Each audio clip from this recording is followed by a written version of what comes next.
Habari za kutwa mtazamaji wa SQF TV na kusalimu sana popote pale ulipo. Karibu sana tuzengazie taarifa za habari zilizotufikia jioni ya leo ya Disemba 8, 2025. Matangazo yetu yanarushwa live kabisa kupitia studio zetu zilizopo hapa AICC jijini Arusha, uko nami Pendo Gorton. Imeelezwa kuwa maboresho makubwa ya utolewaji wa huduma za kibingwa na ubingwa bobezi kwenye hospitali ya taifa Muhimbili yamepelekea hospitali hiyo kupokea idadi kubwa ya wagonjwa kutoka nje ya nchi wanaofika kupata huduma tiba utalii. Akizungumza kwenye kikao kazi cha Waziri wa Afya Mohamed Mchengerwa na watumishi wa sekta ya afya mkoa wa Dar es Salaam, mkurugenzi mtendaji wa hospitali ya taifa Muhimbili Daktari Delila Kimambo amesema hospitali hiyo inatekeleza majukumu yake kupitia kurugenzi 14, idara 54, vitengo 228 ikiwa na uwezo wa vitanda 1435 huku ikiwa na jumla ya watumishi 4070 ikiwa ni sawa na 63% ya mahitaji yake. Leo hospitali ya taifa Muhimbili inatekeleza majukumu yake kupitia kurugenzi 14, idara 54, vitengo 228 ikiwa na uwezo wa vitanda 1435, Upanga na vitanda 608 Mloganzila. Hospitali ina watumishi 4070 ambapo Upanga wako 3064 na Mloganzila wako 1034 ambao hii ni sawa na 63%. Hata hivyo watumishi wetu wanaendelea kuonyesha kujitolea kwa kiwango cha juu na kutuwezesha kuhudumia maelfu ya wagonjwa kwa mwaka kwa weledi na kwa utoaji wa huduma. Mheshimiwa Waziri, katika kipindi cha miaka 6 iliyopita tumeshuhudia ongezeko endelevu la wagonjwa wa nje kama inavyoonekana, na wagonjwa wetu wengi wanaokuja katika kliniki zetu za nje ni wale wanaotumia bima ya afya, wakifuatiwa na wale ambao wanalipa kwa kutumia fedha zao binafsi ambao hawana bima, ambao tunaita ni public or cost sharing. Na pia tumeendelea kupokea wageni kutoka nje ya nchi kwa kiwango kikubwa ili kuendeleza tiba utalii. Idadi ya wagonjwa ambao wanalazwa ndani ya hospitali zetu tofauti na wa nje, tunaona kwamba wanaotumia huduma za ndani ni wagonjwa wale ambao ni wa cost sharing. Wabima wanaolazwa katika hospitali sasa wanakuwa wachache. Kwenye magonjwa ya nje wabima ni wengi, lakini wanaolazwa ndani wanakuwa ni wale wa public au cost sharing, ambao tunaamini uwepo wa bima ya afya kwa wote utasaidia sana kupunguza gharama ambazo hospitali zetu zinaingia katika kuwahudumia. Pamoja na kwamba tunalaza hawa wagonjwa wengi, lakini idadi ya wagonjwa ambao wanapoteza maisha katika eneo hili ni 8 mpaka 9, ambako bado tuko katika kiwango cha hadhi ya kimataifa. Si kwamba watu wanapoteza maisha sana wakija Muhimbili, hapana. Kwa hiyo bado tumeendelea kutoa huduma. Ni wapongeze wafanyakazi wote kwa kuendelea kuhudumia. Wakazi wa mkoa wa Dar es Salaam wametakiwa kuondoa wasiwasi wowote wa kiusalama, kwani mkoa huo ni salama na kwamba mara zote vyombo vya ulinzi na usalama na serikali kwa ujumla yake inaendelea kuimarisha usalama kwenye mkoa huo ambao kimsingi ni jiji la kibiashara Tanzania. Hayo yameelezwa na mkuu wa wilaya ya Ilala Edward Mpogolo alipomwakilisha mkuu wa mkoa wa Dar es Salaam Albert Shalamila kwenye kikao kazi cha Waziri wa Afya Mohamed Mchengerwa na watumishi wa sekta ya afya wa mkoa huo. Niendelee kuhakikishia wana Dar es Salaam na wataalamu wote wa afya kwamba mkoa wenu wa Dar es Salaam ni salama. Vyombo vya ulinzi na usalama viko imara sana. Mkoa wetu ni salama na utaendelea kuwa salama. Sisi tuwaombeni, nyinyi endeleeni kufanya kazi na sisi tutaendelea kuhakikisha tunawalinda, tunawatetea.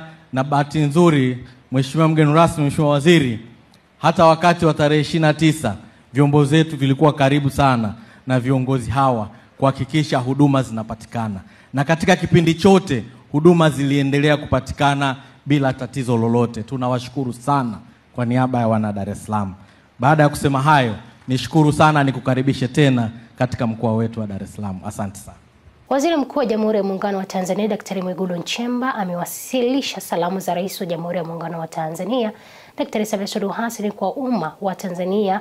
Zinatoa heri ya siku ya uhuru wa Tanzania bara ambayo huadhimishwa Disemba 9 kila mwaka. Akiwasilisha salamu hizo, Daktari Mwigulu amesema serikali inawashauri wananchi wote ambao hawatakuwa na dharura za kikazi Disemba 9 waitumie siku hiyo kwa mapumziko. Waziri wa mambo ya ndani Mheshimiwa George Boniface Simbachawene amesisitiza kuwa maandamano yanayohamasishwa kufanyika kesho Jumanne Disemba 9 ni haramu na yatadhibitiwa na vyombo vya ulinzi na usalama ikiwa yatafanyika, akitaka wote wanaotaka kuandamana kufuata sheria na miongozo iliyopo. Ndugu wananchi, Rais wa Jamhuri ya Muungano wa Tanzania Mheshimiwa Dr. Samia Suluhu Hassan anapenda kuwatakia wananchi wote heri ya sikukuu ya uhuru wa Tanzania bara inayoadhimishwa kila mwaka tarehe 9 Disemba. Aidha, serikali inawashauri wananchi wote ambao tarehe 9 Disemba 2025 hawatakuwa na dharura kuitumia siku hiyo kwa mapumziko, hivyo kusherehekea siku hiyo wakiwa nyumbani, isipokuwa kwa wale ambao majukumu yao ya kazi yanawataka kuwepo katika vituo vyao vya kazi kama ambavyo wataelekezwa na viongozi wao. Asanteni na watakia sikukuu njema. Waziri wa mambo ya ndani Mheshimiwa George Boniface Simbachawene amesisitiza kuwa maandamano yanayohamasishwa kufanyika kesho Jumanne Disemba 9 ni haramu na yatadhibitiwa na vyombo vya ulinzi na usalama ikiwa yatafanyika, akitaka wote wanaotaka kuandamana kufuata sheria na miongozo iliyopo. Kama ambavyo mmesikia, tarehe 3 jeshi la polisi lilitoa taarifa ya tishio jingine ambalo linahamasishwa kwenye mitandao na wanaharakati mbalimbali na watu mbalimbali wasioitakia mema nchi yetu. Wameendelea kuhamasisha na kusema tarehe 9 ya mwezi huu wa 12, yani kesho, tuna watu wanahamasisha na kupanga kufanya maandamano wanayoyaita ya amani yasiyokuwa na ukomo. Maandamano hayo ya amani yasiyokuwa na ukomo hayaonekani yanaombwa na nani, kwa utaratibu gani, lakini maandamano ambayo tunafahamu sisi yaliyo na compliance na katiba ya nchi yetu, lakini na sheria za nchi yetu, ni yale yanayoombwa na mtu mahususi na yanakuwa yana ujumbe mahususi na yanasema shabaha yake ni nini, lakini yanaeleza yatafanyika wapi, yatatoka wapi hadi wapi, ili jeshi la polisi liweze kutoa huduma ya watu hao wenye ujumbe wa namna hiyo. Haya yanayoelezwa kama ambavyo imeelezwa katika taarifa kwa umma ya jeshi la polisi iliyotolewa tarehe 5 ni kwamba hayana muombaji, hayaelezi yanatoka wapi kwenda wapi, hayaelezi ujumbe ni nini, ila tu yanaeleza kwamba yatakuwa hayana ukomo, na tunaambiwa kwamba ni makubwa kuliko yale ya tarehe 29. Ndugu zangu wanahabari, kama yakiwa hayo ni maandamano yasiyo na ukomo, maandamano ambayo ni makubwa kuliko yale ambayo watu walichoma mali za watu, walichoma vituo vya mafuta, walichoma majengo ya serikali, wamechoma vituo vya polisi, yale yaliyosababisha watu wakafa. Sasa hayo tunayoambiwa ni makubwa zaidi ya hayo. Sasa hayo sio maandamano. Kwanza kwa sababu hayana kibali kwa mujibu wa sheria, lakini pili, hayaeleweki yanafanywa na wakina nani ili tujue hata tuzungumze nao, lakini tatu, yanaambiwa hayana mwisho. Sasa hayo sio maandamano, hayo ni mapinduzi. Hayo ni mapinduzi, sio maandamano. Maana maandamano kwa mujibu wa sheria yetu ya polisi na polisi wasaidizi sura ya 322 kama sikosei, yameelezwa wazi kwa sifa hizi na vigezo hivi nilivyovisema. Kwa hiyo nimewaita hapa kujaribu kutumia vyombo vyenu vya habari kuwaambia Watanzania maandamano hayo ni haramu, hayaruhusiwi, na tutumie nafasi hii kuwaomba sana wale wote ambao wanashabikia, wale wote ambao wanaona wao wameichoka amani, wale wote ambao wanaona hata mateso tuliyopata katika kipindi hiki wanaona hayatutoshi, wanataka kutuongezea tena mengine, tuwaombe sana kwamba maandamano kwa kuwa hayana kibali na hayapo kwa mujibu wa sheria hayakubaliki na ni kinyume cha sheria, na kwa hivyo vyombo vyetu vya usalama vitayadhibiti. Mbunge wa viti maalum mkoa wa Arusha Cecilia Pareso amesema hatashirikiana na wabunge wanawake wa mkoa huu ili kufanya kazi na ya kuwaletea wananchi maendeleo. Amesema hayo Disemba 6 alipokuwa akizungumza na wajumbe wa baraza la UWT mkoa wa Arusha, na kueleza kuwa kufanya kazi kwa bidii ni sehemu ya kumsaidia Rais Daktari Samia Suluhu Hassan kufikia azma yake ya kuwaletea wananchi maendeleo kwa kusimamia misingi ya kazi na utu. Nichukue nafasi hii kwa moyo wa dhati kumshukuru Daktari Samia Suluhu Hassan kwa kunipendekeza kuwa mbunge wa Bunge la Jamhuri ya Muungano wa Tanzania, na hatimaye nikateuliwa na Tume ya Taifa ya Uchaguzi kuwa mbunge wa viti maalum ambaye natoka Arusha katika wilaya ya Karatu. Ninamshukuru sana.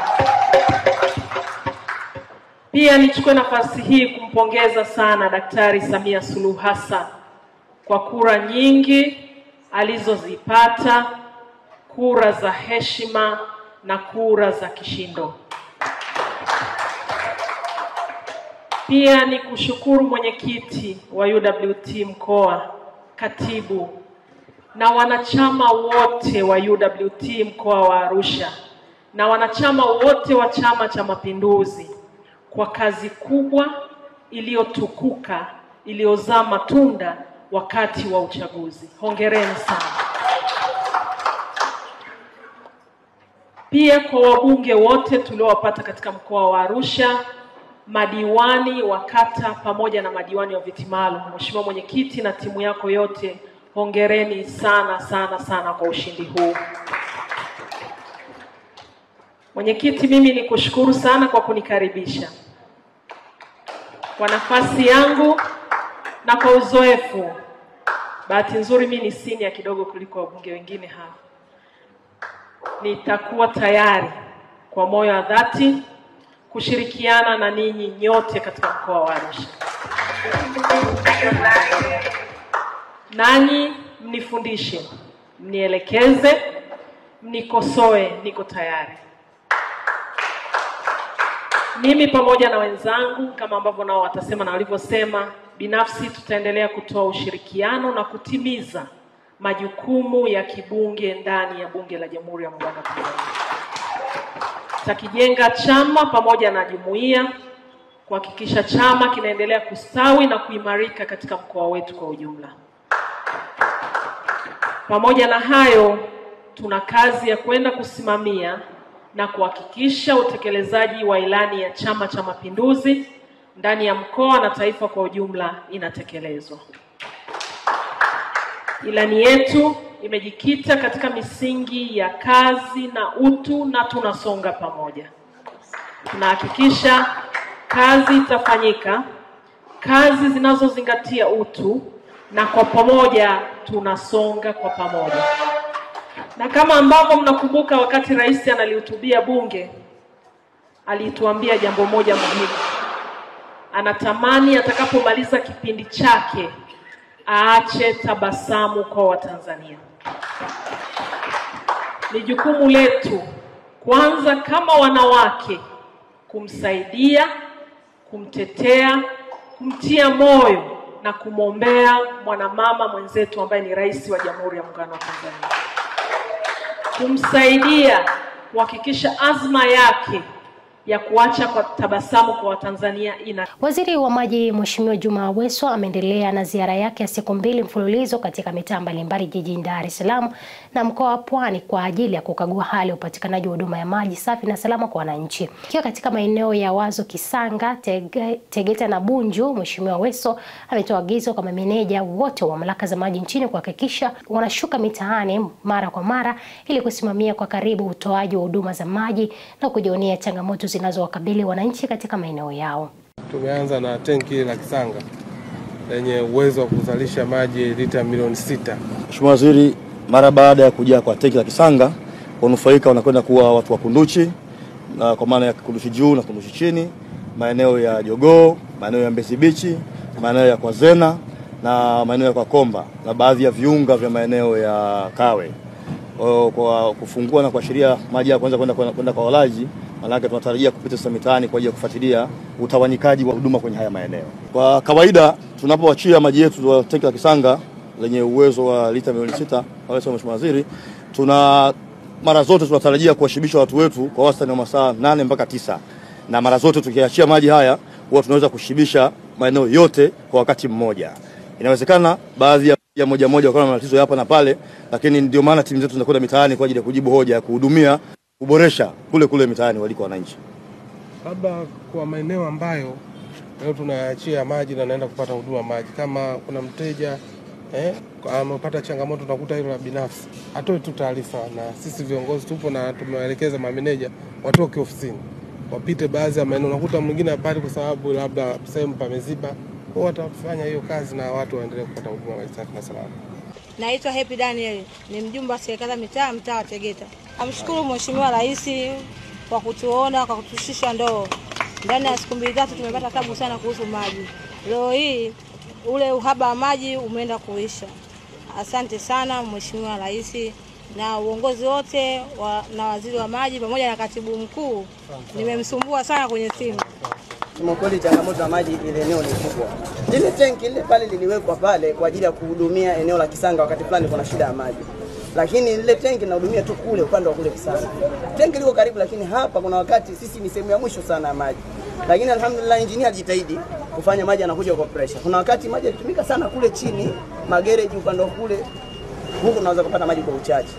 Lakini walijitahidi, walitaka kushughulikia hili tatizo kwa kufanya loop kuunganisha maji yanatoka kule yahudumie pia na huko.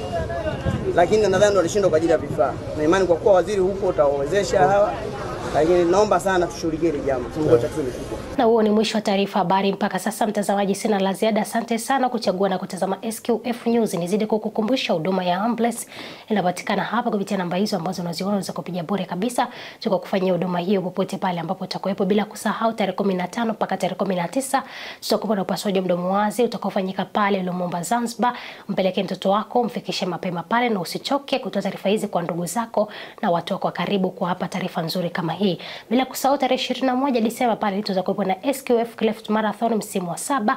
Endelea kujisajili kwenye tovuti zetu pale kwa shilingi 35,000. Tangaza na sisi kupitia 0759998888. Tuko kufanyia matangazo mazuri na kwa bei nafuu. Kwa niaba ya wale walioshiriki kuandaa habari hizi jioni ya leo, ulikuwa nami Pendo Golton na bye kwa sasa.